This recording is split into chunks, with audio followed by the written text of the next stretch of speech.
Hello， 大家好，我是举家床垫的露露。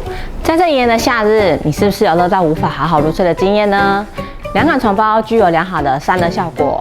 今天就跟大家分享，凉感床包真的有用吗？该如何挑选到最凉的凉感床包呢？相信大家都有接触到金属，第一时间觉得很冰，摸着一段时间，金属就变得不凉了。这是因为金属导热能力强。凉感床包也是一样的道理。凉感床包是使用了导热及吸热快速的纤维，让人体热能快速传导到床包上。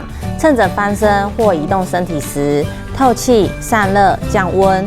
当翻身回去接触到凉感床单时，又会觉得冰凉，达到凉感的效果哦。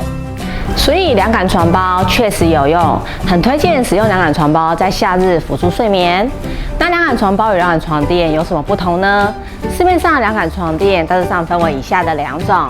第一，凉感泡棉材质。凉感泡棉使用在床垫内材，被床垫表布阻隔了，无法直接接触到皮肤，凉感效果大打折扣。第二，凉感表布床垫。就算床垫表布使用了凉感材质，也会因为保洁垫、床包阻隔，无法发挥正常凉感功效。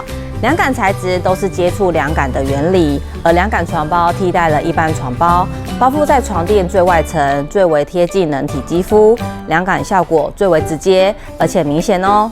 接下来是最重要的，该如何挑选到最凉的凉感床包呢？可以参考以下3个重点。